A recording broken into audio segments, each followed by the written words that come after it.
Papuri po sa ating Panginoon, mapagpalang araw po sa ating lahat. Tayo po ay manalangin. Ama, maraming salamat po sa umagang ito na ipinagkaloob mo po sa amin.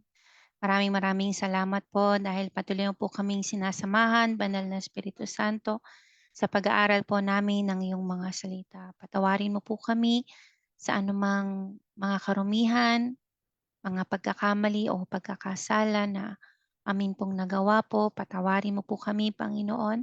At salamat po sa patuloy ang paglilinis mo po sa amin at sa pagpapaging dapat mo po sa aming lahat. Maraming salamat po, aming Panginoon, na patuloy ka po naming nararanasan sa aming mga buhay. Salamat po sa patuloy ang malaya mo pong pagkilos sa buhay po ng bawat isa at sa mensahe mo po sa amin from Genesis chapter 15. Continue to increase our faith in you, Lord God. Maraming salamat din po sa kayusan ng lahat po ng aming ginagamit para po sa live na ito. Sa iyo po palagi ang kapurihan sa pangalan ni Jesus. Amen. Amen. Genesis chapter 15. Ang title nga po is God Confirms the Covenant with Abraham. So dito po ay ipinaalala po ng ating Panginoon ang kaniya pong pangako po, ang kanya pong pledge o ang kasunduan niya po kay Abraham. Basahin po natin, sabi po dito, pagkatapos noon nagsalita ang Panginoon kay Abraham sa pamamagitan ng isang pangitain. So talagang noong panahong pong ito, ay nagsasalita po ang Panginoon sa pagitan po ng pangitain, ng panaginip ng kaniyang mga propeta. Pero sa ating panahon ngayon, talagang since kumpleto na po ang Bible, which is the Word of God, talagang patuloy po siyang nagsasalita po para po sa ating lahat. Amen. Kaya kung ano po ang nasa saad po sa kanyang mga salita, ayun po ang ating sundin, paniwalaan, at tuparin sa ating mga buhay. Amen.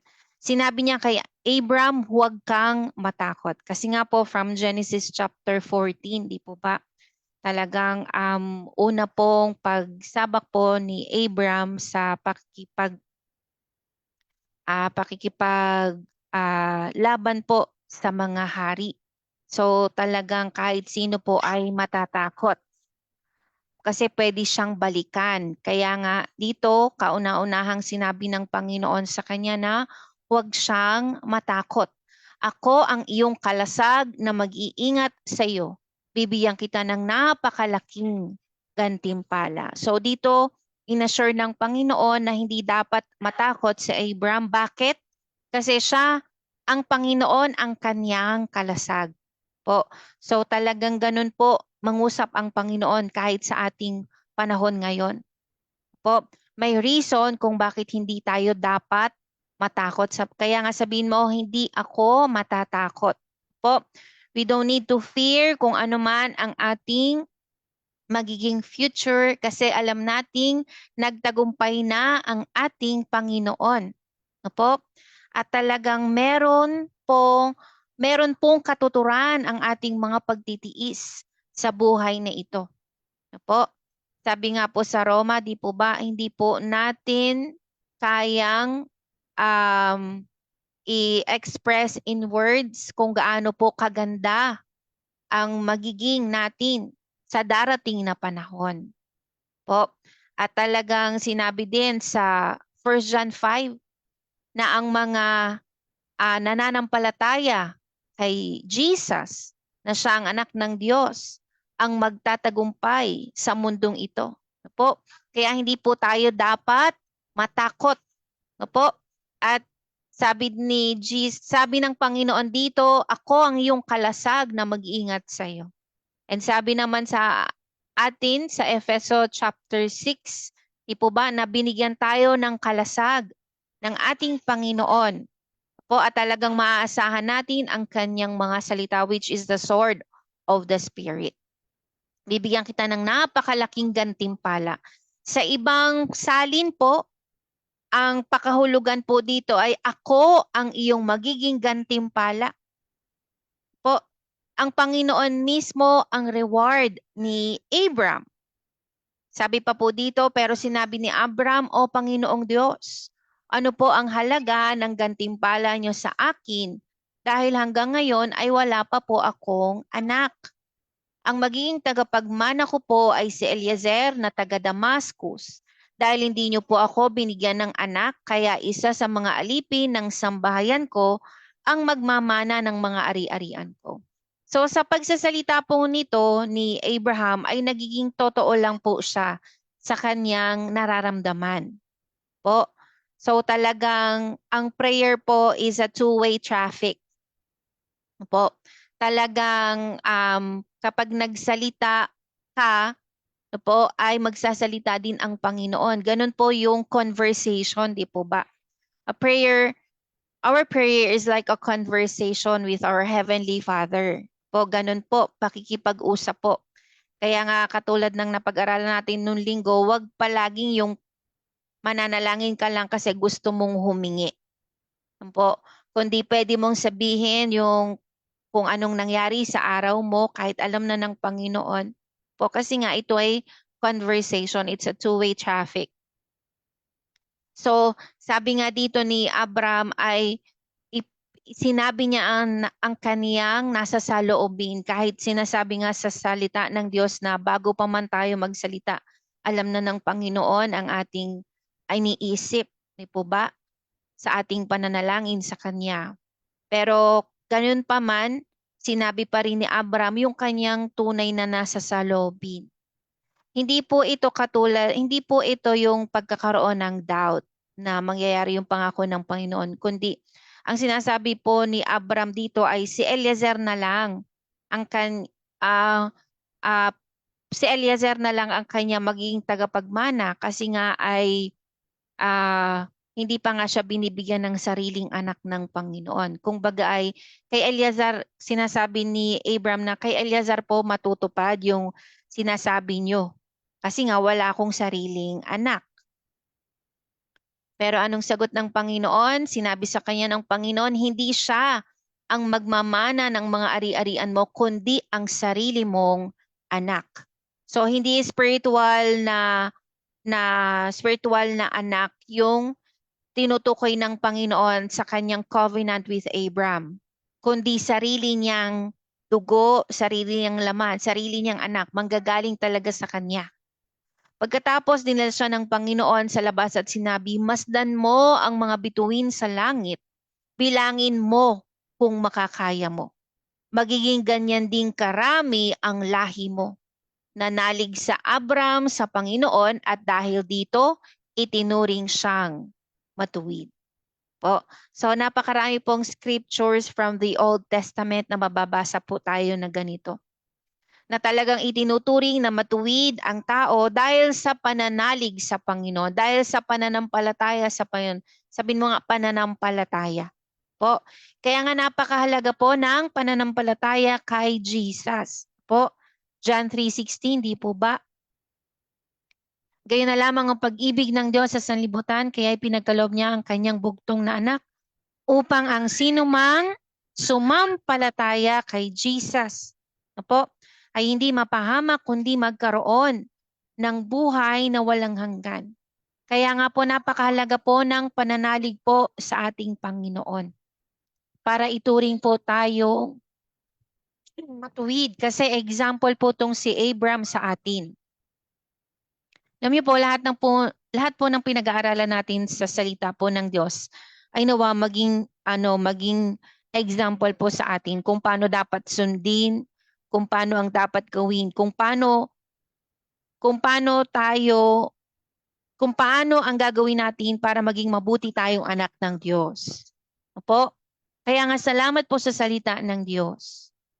Nalalaman natin kung paano tayo magiging mabuting anak ng ating Panginoon.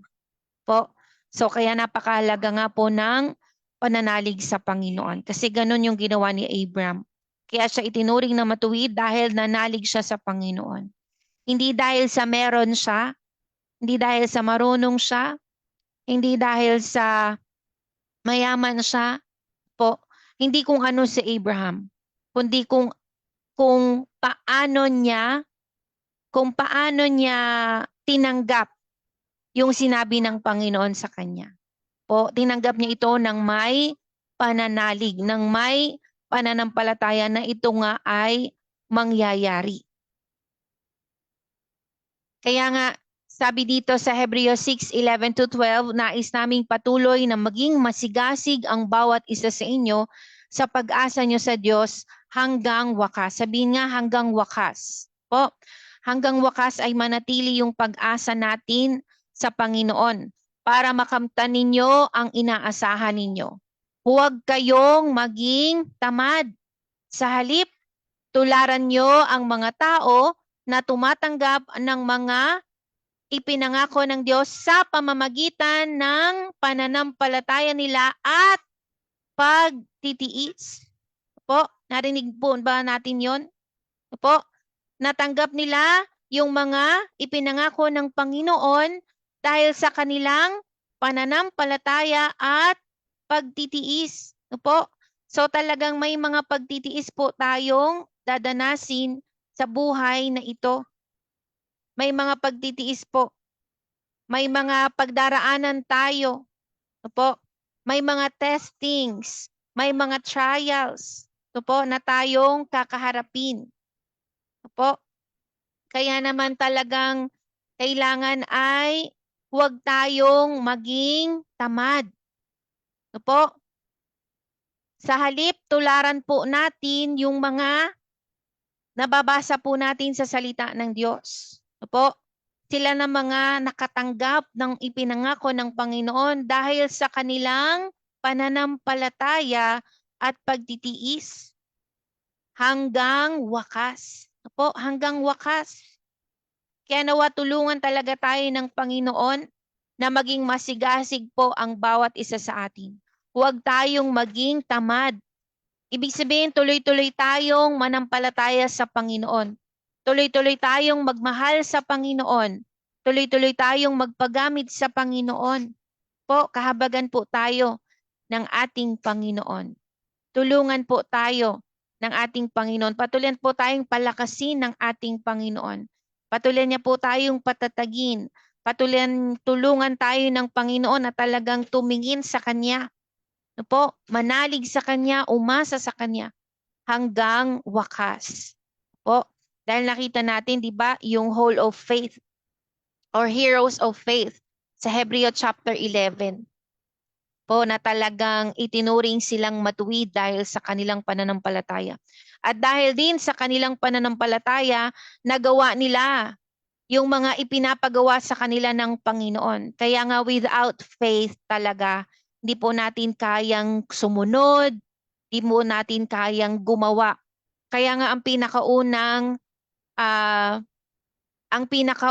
nating ginawa, di ba? Ang pinakaunang tinulong sa atin ng Panginoon, the moment we hear or we heard His word, is tinulungan niya tayong manampalataya kay Jesus. Ano po? Tinulungan niya tayong manampalataya sa ating Panginoon. Tinulungan niya tayong tanggapin si Jesus bilang ating Diyos at tagapagligtas.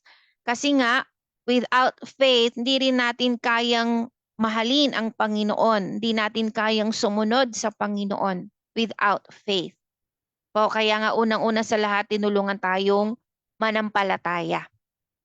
Po, kaya nga nawa tuloy-tuloy at patuloyin mong ipanalangin that Lord, help me po to increase my faith in you po, na patuliyang palalimin ng Panginoon ang pananampalataya natin sa Kanya. Tulungan tayo ng ating Panginoon para makapagtiis talaga tayo at manampalataya tayo hanggang wakas. Po, hanggang sa ikalawang pagbabalik ng ating Panginoon kung loloobin niya pa na buhay pa tayo hanggang sa ikalawa niyang pagbabalik. Sinabi pa niya kay Abram, ako ang Panginoon na nag-utos sa iyo na lisanin ang Ur na sakop ng mga Kaldeo para ibigay sa iyo ang lupaing ito at magiging pag-aari mo. Po, yung Kanaan nga po. Pero sinabi ni Abram, O Panginoong Diyos, paano ko po malalaman na magiging akin ito? Po again, hindi po sign ng doubt etong sinasabi ni Abram, kundi nagtatanong po siya para malaman niya kung ano ang kanyang gagawin. And this is how we should pray. No po? This is how we should pray. Talagang we should ask, Lord, paano po? Ano po ang aking gagawin? Paano ko po malalaman na ito nga po yung pinapagawa mo sa akin? Paano ko po malalaman na tama po ang aking ginagawa? No po? Ganun po ang ating pananalangin. Hindi lang puro hingi. No po? Kundi magpapatulong tayo sa Panginoon kung paano natin magagawa yung mga ipinapagawa niya po sa atin. 9, sumagot ang Panginoon, dalhan mo ako rito ng isang dumalagang baka. Po, talagang nag-uusap po sila. No po? Isang babaeng kambing at isang lalaking tupa ng bawat isa'y 3 taon ang gulang. At magdala ka rin ng isang inakay na bato-bato at isang inakay na kalapati. Dinala nga ni Abram ang lahat ng iyon at biniyak ang bawat isa maliban sa mga ibon. Inihanay niyang magkakapatong ang pinaghating hayop. Bumaba ang mga buitre upang kainin ang mga ito, ngunit itinaboy sila ni Abram. Nang palubog na ang araw, nakatulog ng mahimbing si Abram at matinding takot ang dumating sa kanya. Pagkatapos sinabi sa kanya ng Panginoon, siguradong ang iyong mga lahi ay maninirahan sa ibang bansa. At gagawin silang mga alipin doon at pagmamalupitan sa loob ng 400 taon. Ngunit parurusahan ko ang bansang aalipin sa kanila. Pagkatapos aalis sila sa bansang iyon na dala ang maraming kayamanan. Po, so talagang ipinapakita po ng Panginoon dito kay Abram sa pamamagitan nga po ng pagkakatulog niya, no po, ng panaginip po, na talagang magkakaroon po siya ng sarili niyang anak. No po? Pero may mga pagdadaanan po talagang pagtitiis. Sabihin mo nga pagdadaanan. Po, may mga pagdadaanan po talaga. Imagine 400 years. No po? Pagmamalupitan sila at gagawin silang alipin bago pa man sila makarating doon sa lupain na ipinangako ng Panginoon sa kanilang ninuno na si Abram. No po? Kaya talagang mga kapatid, may mga pagdadaanan po tayo. Po, hindi palaging smooth sailing. Po, hindi palaging smooth ang iyong daraanan. Talagang mayroong mga baku-bako ang daan. May mga pit hole kung tawagin po. Talagang may mga pagkakataon na madadapa, may mga pagkakataon na talagang itetest ang ating pananampalataya. May mga pagdadaanan. Po, 400 years is hindi po ito talaga yung kumbaga ay pwedeng maisip na matatapos pa ba ito? Pero grabe po, no? Talagang pinaunahan na ng Panginoon si Abram na ng specific na taon na magiging alipin at pagmamalupitan ang kanyang lahi. Po, may specific na taon para talagang malaman na po nila. Po? At sabi pa dito, ngunit parurusahan ko ang bansang aalipin sa kanila.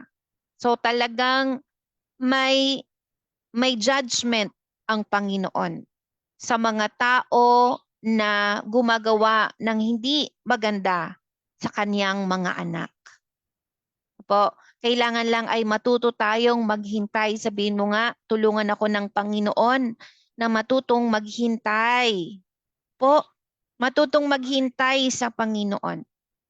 Hindi po natin kailangang higitan ng masama ang masama, kundi daigin po natin ito ng kabutihan. Opo, maghintay po tayo sa Panginoon. Matuto po tayong maghintay kasi may sariling timetable ang Diyos. No po? Hindi po natin pwedeng sabihin na, oh Lord, ginawa ko na to, nawa sa 1 taon, nawa sa after a month, Lord. O nawa, Lord, ngayon na. Hindi po. No po? When we pray to God, may kasama po itong pananampalataya at paghihintay.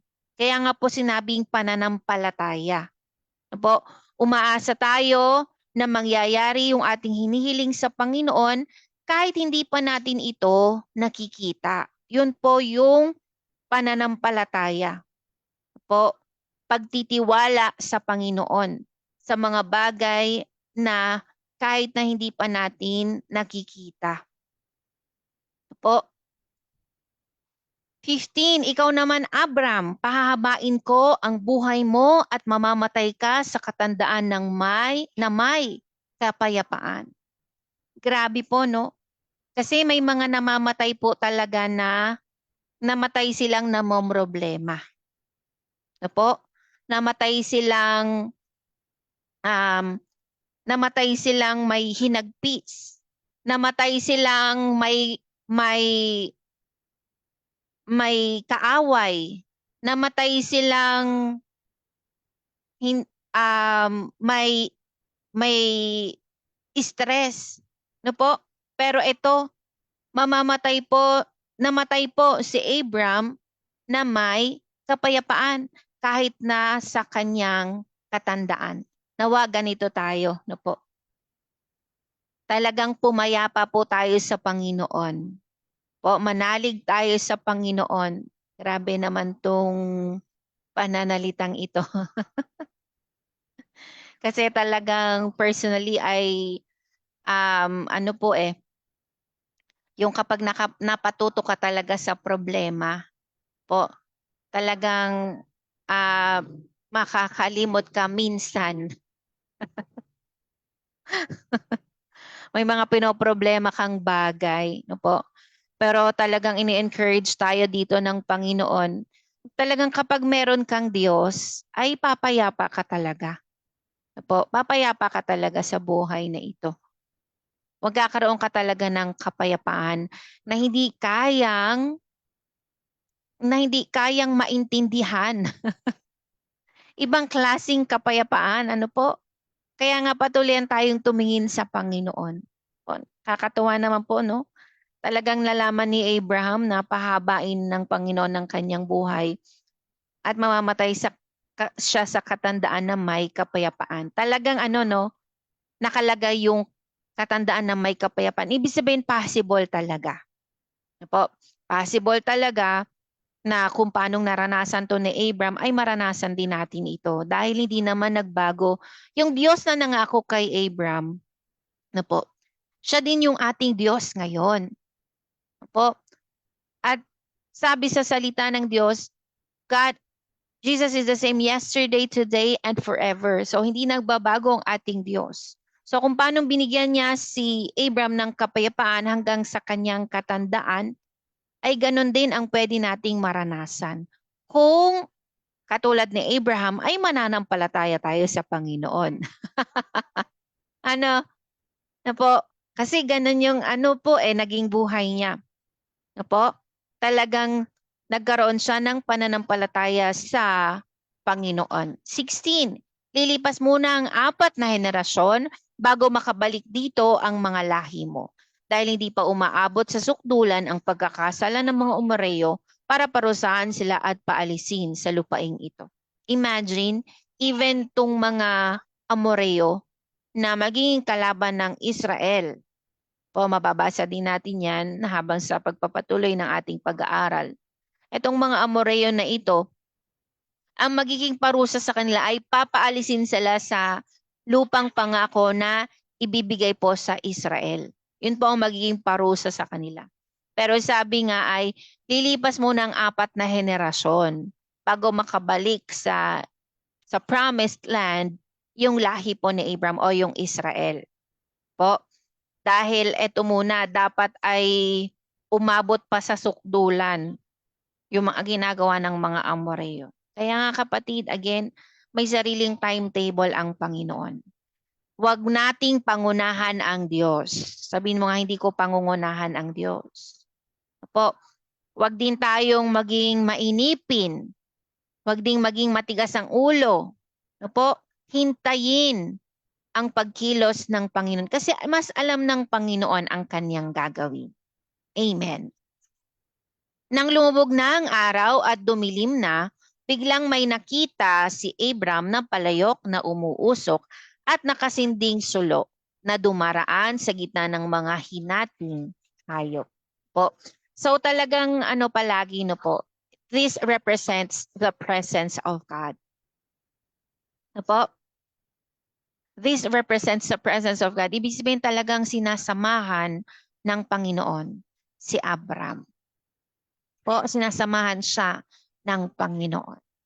18 sa araw na iyon, gumawa ng kasunduan ang Panginoon kay Abram. Sinabi niya, ibibigay ko sa mga lahi mo ang mga lupaing ito. Mula sa dulo ng ilog ng hangganan ng Ehipto hanggang sa malaking ilog na Euphrates. Ito ang lupain ng mga Kineo, Kinizeo, Kadmoneo, Heteo, Perezeo, Refaimeo, Amoreo, Cananeo, Gergaseo, at mga Jebuseo. Kakatuwa no po, talagang pinapakita dito ng ating Panginoon na magkakaroon ng physical lot. Opo, talagang magkakaroon ng lupain. At ito yung kanilang hangganan. Opo, kanila ito. Opo, magiging kanila yung mula sa dulo ng ilog ng hangganan ng Ehipto hanggang sa malaking ilog ng Euphrates, maging ang mga lupain ng Kineo hanggang lupain ng mga Jebuseo. Magiging kanila ito. Opo, ito ba? Pinangunahan ni Joshua ito. No? Lumundag na tayo sa Joshua, Book of Joshua. No po? Ang galing, no po? Talagang kapag sinabi ng Panginoon, ito po ang mangyayari. Kaya wag nating pangunahan ang Diyos. Kasi mas alam niya yung nararapat para sa atin. Po, mas alam niya yung dapat mangyari. Po, nakaano niya yan. Kapatid, nakaplano na yan. Well-planned na yan ng Panginoon. Bago pa man tayo nilikha, bago pa tayo mailabas sa sinapupunan ng ating mga magulang, alam na ng Panginoon ang ating simula. Alam niya kung kailan tayo ipapanganak. At alam niya din kung hanggang kailan tayo mabubuhay sa daigdig na ito. Alam din ng Diyos kung paano tayo magiging. Alam din ng Diyos kung sino ang ating mapapangasawa, kung ilan ang ating magiging mga anak, na po kung saan tayo titira. Alam yan lahat ng Diyos. Kaya huwag mong pangunahan ng Panginoon, kapatid. Ang maganda nating gawin ay let's keep on asking God to increase our faith in Him. Po, na talagang, Lord, wag ko po ikaw mapangunahan, tulungan po kong maghintay sa iyo. Tulungan po akong maging mapagtiis, tulungan mo po akong manampalataya sa iyo. All the way po, Panginoon. Di po ba? Ganon. Opo, imbis na ma-stress tayo sa buhay na ito, na wala pa tayong ganon, wala pang ganyan, no po, kulang sa ganito, kulang sa ganyan, o kaya ay may mga gusto tayong mangyari na, opo, again, matutong maghintay sa Panginoon. Huwag nating papangunahan ang Diyos. Po, kasi talagang mas alam niya po yung the best para po sa atin. Nawa ay patuloy tayong pumayapa sa ating Panginoon. Kahabagan po tayo ng Panginoon. Tayo po ay manalangin. Ama, maraming salamat po sa iyong mga salita na talagang ito ay buhay at palaging on time po sa aming mga pangangailangan. Salamat po. Palagi mo pong kinakatagpo kami, Panginoon, sa kung ano mang dapat naming marinig na mga paalala mo mula po sa iyong mga salita. Tulungan mo po kami, aming Panginoon, na matuto talaga kaming maghintay. Huwag ka naming pangunahan, Panginoon. Huwag kaming gumawa ng mga desisyon o ng sarili naming gawa dahil gusto naming mangyari yung yung mga nire-request namin sa iyo. Tulungan mo pa rin po kaming maging mapagtiis. Hanggang wakas, Panginoon. Hanggang dulo po. Hanggang sa kunin mo na kami. O hanggang sa ikalawa mo pong pagbabalik. Kahabagan mo po kami. Tulungan mo po kami, Panginoon. Patawad po sa mga demands namin. Patawad, Panginoon, sa mga bagay na gusto namin mangyari ngayon. Patawad po dahil ayaw po namin ng pagtitiis. Patawarin mo po kami, Panginoon. Nalimutan namin na habang kami ay natututong magtiis, ay lalo na mo namang ini-increase ang aming pagmamahal sa iyo, ang aming pagtitiwala sa iyo, ang aming pananalig sa iyo, ang aming pagtingin sa iyo, at sa aming pagtitiis, aming pagkatuto ng pagtitiis. Lalo pa po naming napapahalagahan ang aming tamang kaugnayan sa iyo. Maraming salamat po, aming Panginoon, sa patuloyan mo pong pagkausap sa amin through your word po. Salamat po. Salamat po. Purihin ka, Panginoon. Awa po ay tumulad po kami kay Abram sa kanyang naging pananampalataya sa iyo. Pero wag naming tularan yung ginawa niya po, Panginoon, na hindi po ayon sa iyong kalooban. Ang tularan lang po namin ay yung magagandang ginawa niya po sa iyo, Panginoon. Salamat po, aming Panginoon, sa mga salita mo na talagang nagpaalala sa amin na there is blessing in waiting po. Talaga. May pagpapala po talaga sa pagkatuto namin ng paghihintay sa iyo, aming Panginoon. Salamat po. Matuto kaming makinig, matuto kaming maghintay, at matuto naming gawin yung mga ipinapagawa mo sa amin. Yung lang pinapagawa mo po, aming Panginoon. Salamat din po sa pagtagpo mo po sa pangailangan ng bawat isa sa araw na ito. At salamat po dahil pinapasaya mo kami, Panginoon, at binibigyan mo po kami ng kapayapaan. Salamat din po sa patuloy pagpapatatag mo po sa aming lahat. Salamat po sa buhay po ng aming daddy at sa kanyang pag-uwi po sa araw po ng bukas. Pangalagaan mo po siya, Panginoon, at ang kanyang eroplanong sasakyan from Japan to Hong Kong and from Hong Kong to Manila. Salamat, aming Panginoon. Salamat din po sa pagtagpo mo po sa pangailangan ng aming buong pamilya, ng aming nanay Nelia, at ang mga kamag-anakan here and abroad. Salamat din po sa pagtagpo mo po sa pangailangan po ng aming Pastor Lito at ng kanyang buong angkan. Continue to bring joy and peace sa buhay po ng aming Mama Len, Mama Beng at ng kanilang lahat po ng mga mahal sa buhay. Salamat din po sa patuloy pagtagpo mo po sa pangailangan ng mga kapatiran po from CPLI and from other fellowship. Aming kapatid na Crazy at ang kanyang buong pamilya, ang aming kapatid na Bernie at ang kanyang buong pamilya, Panginoon. Salamat po sa aming mga kapastoran from other fellowship, Lord God. Salamat din po sa mga manggagawa mo po sa iyong ubasan, sa aming Teacher Bell at ang kanyang buong pamilya, ang aming kapatid na Hazel at ang kanyang buong pamilya, ang aming Nanay Lorna at ang kanyang buong pamilya, si Lovely at ang kanyang buong pamilya, Panginoon, maging si Joanna at ang kanyang buong pamilya. Salamat din po, Ama, sa buhay po ng Ate Elena at sa kanyang nasa sinapupunan. Patuloyan mo siyang pangalagaan, Panginoon, at ang kanilang mga anak at si Kuya Randy. Salamat din po sa patuluyang nagaganap po ngayon na pagpapatayo po ng gusali po na ipinagkaloob mo na po sa amin. Salamat po aming Panginoon.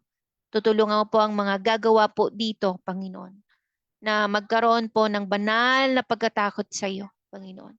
At tulungan mo po sila, Panginoon, na patuloy maging skilled po sa kanilang mga ginagawa para sa iyo, aming Panginoon. Ito po ay iyo po, Panginoon. Kaya nawa po ikaw po ang patuloy manguna sa patuloy gumagawa po sa lupa na ipinagkaloob mo po para makapagpatayo po ng multi-purpose building, Panginoon, na patuloy ikaw ang itataas sa lugar na ito. Salamat din po, Ama, sa ika-1 taon po ni Baby Cassie. Patuloy siyang lumaki na nagmamahal sa iyo, Panginoon. At salamat din po sa buhay ng kanyang mami at daddy na patuloy nagkakaroon ng pagmamahal sa iyo, Panginoon. Salamat din po sa buhay po ng aming Ate Irene. Patuloy mo ding patatagin at palakasin ang kanyang pananampalataya sa iyo kasama po ang kanyang mga anak, maging ang pamilya po ng Sir Bob. Salamat din aming Panginoon sa buhay po ng aming Nanay Vicky na nasa province. Pangalagaan mo po siya hanggang makauwi po siya dito po sa Cavite. Salamat din po sa patuloy tagpo mo po sa pangangailangan ng Nanay Vilma, lalo na po ng aming Nanay Lemia. Salamat, Panginoon, na patuloy mo siyang binibigyan ng kasiyahan at kapayapaan. Salamat din po aming Panginoon sa patuloy mo pong pagsubaybay sa aming Ate LP at sa kanyang buong pamilya, especially kay Baby, Panginoon. Patuloy mo pong katagpuin ang kanyang pangangailangan po. Salamat po sa buhay po ng aming Ate Caris, ng kanyang buong pamilya, ni Deng at ni Lucille, ni Micah at ng kanyang buong pamilya, biging ng aking nag-iisang asawa at ng aming mga anak. Salamat po aming Panginoon sa bumubuo po ng Miracle of Life family at ng mga kapatiran, ang aming kapatid na Editha Gonzalez, ang aming kapatid na Cherry, Panginoon, salamat po. Katagpuin mo po ang kanyang pangailangan ayon po sa iyong kalooban para sa kanya, maging sa kanilang mga mahal sa buhay, kay Mami Elma, Panginoon, at sa kanyang buong pamilya, kay Sis Amy at sa kanyang buong pamilya, maging sa aming si Ellery, Panginoon, salamat po sa patuloy himala mo po sa batang ito. Salamat po, patuloy mo ding isupply ang kanyang pangailangan, Panginoon, maging ang patuloy pagpapatatag mo po sa kanyang mama at sa kanyang mga kapatid. Salamat aming Panginoon sa patuloy pagkilos mo po sa pamilya po ng Mami Elma na nasa Labak. Maraming salamat po aming Panginoon na ang bawat lahi po namin ay para sa iyo lamang aming Panginoon. Salamat po. Ikaw ang patuloy naming mapaglingkuran habang kami ay nabubuhay, maging yung mga susunod na henerasyon ng aming pamilya. Maglilingkod sila sa iyo, sasamba sila sa iyo. At ikaw ang magiging Diyos ng kanilang mga buhay. Purihin ka po, Ama, sa lahat ng ito, maging sa buong araw na ito, sa lahat po ng aming gagawin, pupuntahan, even mga papanoorin, maparangalan ka po, aming Panginoon. Sa iyo ang lahat ng pagsamba at pagdakila. Sa pangalan ni Jesus. Amen. Amen. Papuri po sa ating Panginoon. Maraming salamat po sa Panginoon sa buhay po ng bawat isa na nakapanood at nakapakinig ng ating live. Yes, ang ating kapatid na Jocelyn, maraming salamat din po sa Panginoon sa inyo pong buhay na patuloy pong nakatalaga po para kay Kristo. Gayon din po ang inyo pong buong sambahayan.